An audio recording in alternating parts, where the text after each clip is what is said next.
आज का वर्कआउट मुझे यहीं पर ख़त्म करना पड़ेगा क्योंकि मैं नहीं चाहता कि मेरे नी में और कुछ ज़्यादा बड़ी परेशानी बने। सो यार, please avoid this mistake. Hello everyone, नमस्ते and welcome to my channel. आज का वर्कआउट शुरू करने से पहले मैं आपके साथ अपनी करंट कंडीशन डिस्कस करना चाहता था। तो जैसे कि आप सब जानते हैं, गणेश चतुर्थी का समय है, तो मेरे एक बहुत ही खास बैचमेट रह चुके हैं। मेरे एक्टिंग बैच में से एक जो बैचमेट थे, तो उन्होंने मुझे अपने घर पर इनविटेशन दिया था, मुझे आमंत्रित करा कि मैं उनके घर के गणपति जी की स्थापना करवाने में उनका हाथ बटाऊं। जितना भी सब कुछ, जो भी हेल्प चाहिए गणपति जी को लाने में, गणपति जी के विसर्जन तक मैं उनके साथ रहूं। तो इस चक्कर में मेरा पिछला हफ्ता मैं बिल्कुल वर्कआउट नहीं कर पाया। एक हफ्ते तक मैं कुछ भी वर्कआउट नहीं कर पाया क्योंकि मैं सुबह जाता था, अगले दिन वापस लौटता था, फिर कुछ और काम होते थे, ऑडिशन एंड ऑल। तो इस चक्कर में मेरा वर्कआउट पिछले एक हफ्ते तक बिल्कुल मैं नहीं कर पाया। तो हाँ, ये मेरी करंट स्टेट है, ये मेरी करंट कंडीशन है। एंड अब से क्योंकि विसर्जन हो चुका है, आई डोंट थिंक मैं अभी किसी चीज़ में ऐसा बिजी होने वाला हूँ कि मैं एक टाइम वर्कआउट भी ना कर पाऊँ। तो हाँ, अब से we will try our best to stay consistent. So आज का हमारा वर्कआउट रहेगा लेग्स का। स्टार्टिंग में I am going to check if I am able to do a pistol squat. देखते हैं कि मेरे पैरों में इतनी स्ट्रेंथ है या नहीं कि मैं एक पिस्टल स्क्वाट कर सकता हूँ या नहीं। अगर नहीं कर सकते तो we will do it with the help of a resistance band और सम काइंड ऑफ रेजिस्टेंस। क्योंकि pistol squat, I think beginner level में pistol squat is the most difficult squat one can do. Squats तो हर कोई कर सकता है, अब वो डिपेंड करता है कि वो रेप्स कितने ज़्यादा निकाल सकता है, वो डिपेंड करता है उसकी स्ट्रेंथ के ऊपर, उसके एंड्योरेंस के ऊपर। But I am sure weak से वीक इंसान भी एक स्क्वाट तो कर ही सकता है, एक नॉर्मल स्क्वाट तो कर ही सकता है। तो इसीलिए हम स्टार्ट करेंगे पिस्टल स्क्वाट से, जिसमें कि मुझे पता चलेगा कि क्या मैं उस लेवल पर हूँ कि मैं बिना किसी हेल्प से पिस्टल स्क्वाट कर सकता हूँ या नहीं। तो चलिए, लेट्स स्टार्ट आवर वर्कआउट।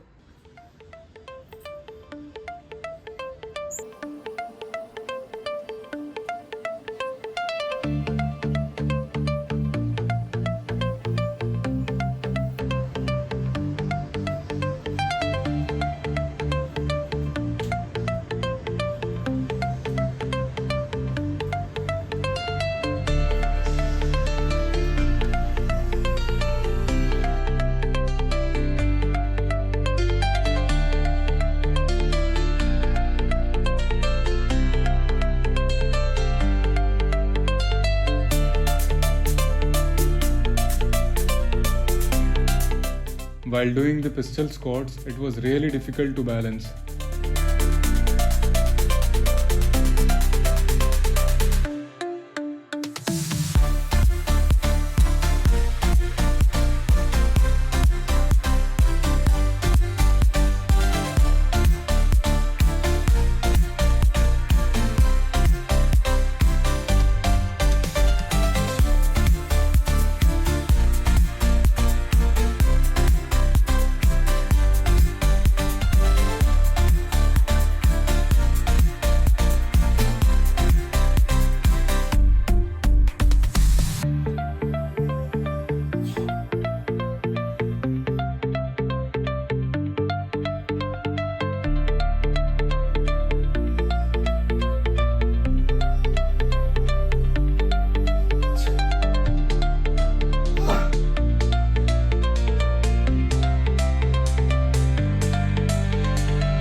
मेरे राइट नी की सर्जरी हो चुकी है, I was surprise to see I was able to do twice as many as left leg with my right leg.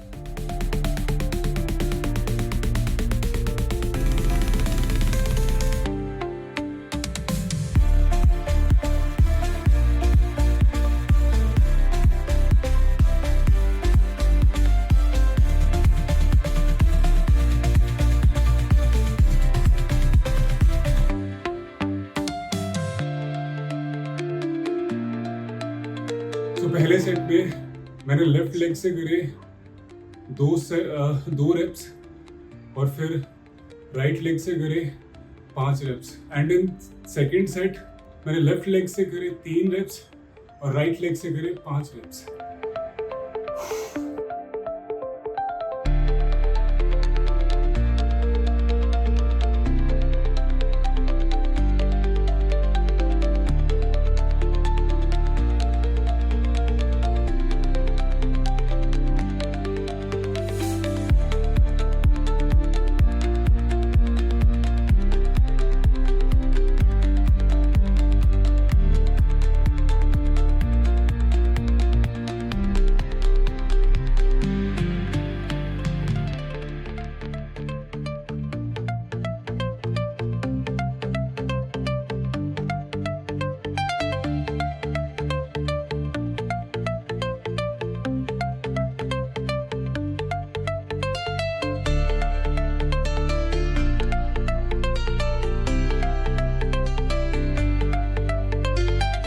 Third set में लेफ्ट लेग से 2 ही कर पाया दोबारा।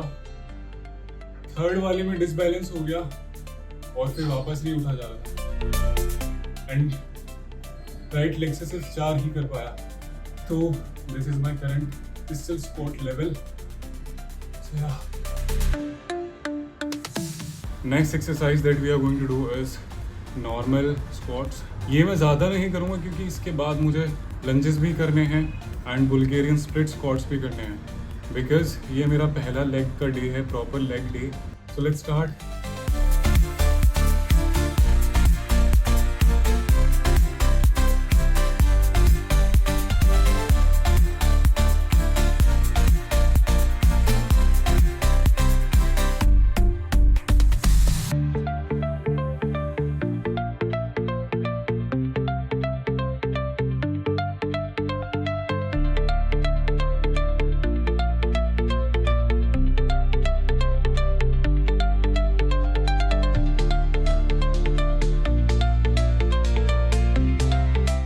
पहला set 20 wraps.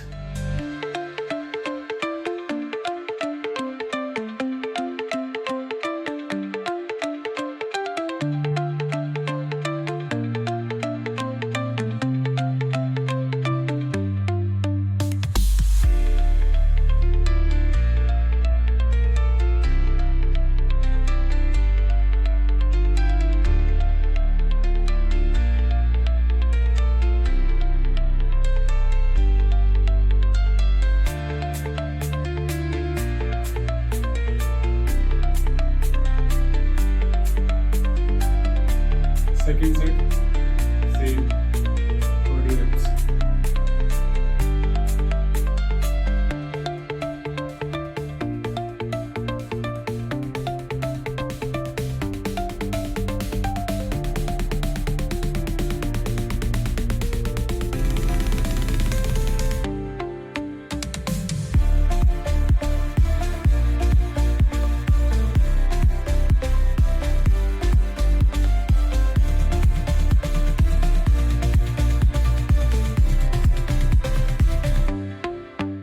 Again last set same 20 reps. तो हम सारी exercise के 3 सेट ही करेंगे। So we are done with regular squats. Now we will move ahead to lunges.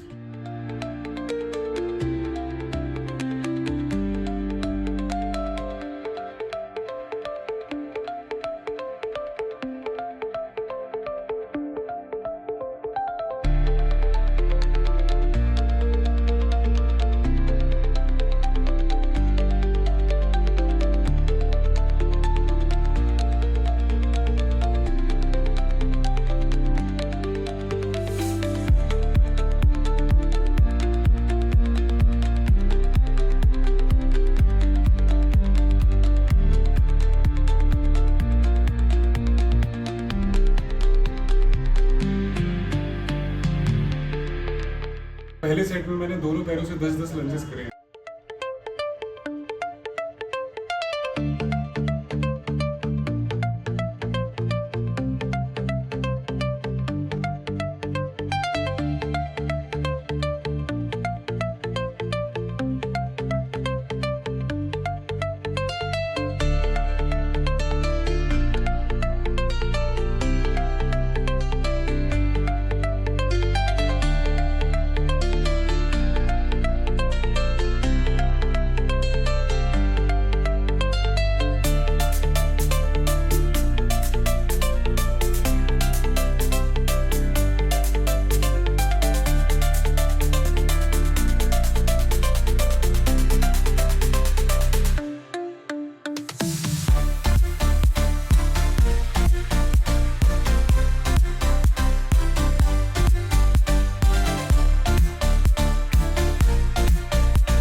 So I'm done with lunges. मैंने तीनों सेट में दोनों पैरों से 10-10 रेप्स करे. सो गाइस, एक छोटी सी दिक्कत हो गई है मेरे ऑपरेटेड नी में. It has started paining in my operated knee, which is the right one. I guess क्योंकि मैंने शुरुआत ही वर्कआउट की सबसे ज़्यादा डिफिकल्ट एक्सरसाइज से करी थी, पिस्टल स्क्वाट्स, और उसका डायरेक्ट इम्पैक्ट मेरे नी पर पड़ा. And as you all know, precaution is better than cure. तो मैं आज का वर्कआउट अपना यहीं पर खत्म करूंगा. मैं नहीं चाहता कि मेरे नी के साथ कुछ और ज्यादा बड़ी दिक्कत हो जाए. And I would recommend you guys, अगर आपकी कोई मेडिकल हिस्ट्री रही है, specially with joints, lighter progressions, just do not jump right into the most difficult one, जो कि मैंने करा. मुझे शुरुआत पिस्टल स्क्वाट से नहीं करनी चाहिए थी, which I have just realized. So yeah, I am ending my workout after doing pistol squats, regular squats and lunges. वैसे मेरा प्लान था कि मैं बुल्गेरियन स्प्लिट स्क्वाट भी करूँगा, बट नी पेन के चक्कर में मैं कंटिन्यू नहीं करने वाला हूँ आज का workout. So I am really sorry, आज का वर्कआउट मुझे यहीं पर खत्म करना पड़ेगा, क्योंकि मैं नहीं चाहता कि मेरे नी में और कुछ ज्यादा बड़ी परेशानी बने. Do good warm up before your workout. Do mobility exercises. मेरा एक मोटिव इस चैनल को चलाने का यही था कि आप लोग मेरी मिस्टेक से आप सीखें. So this is for today's workout. अभी जो आज मैं मील लूंगा रात को, पोस्ट वर्कआउट मील, और which is also my dinner. I will let you guys know. So yeah, thank you. So dinner में मैं खा रहा हूँ 5 स्क्रैम्बल्ड अंडे, 8 इडलियाँ और 2 अमरूद और 1 स्कूप ऑफ वे प्रोटीन. तो this is usually my dinner. वैसे इडली मैं मॉर्निंग में खाता हूँ, हमेशा खाता हूँ मैं idli. Fermented food is really good for your health, for your gut. So yes, if you can include idlis in your diet, it will be really good for your gut. So yes, this is my dinner and also my post-workout meal.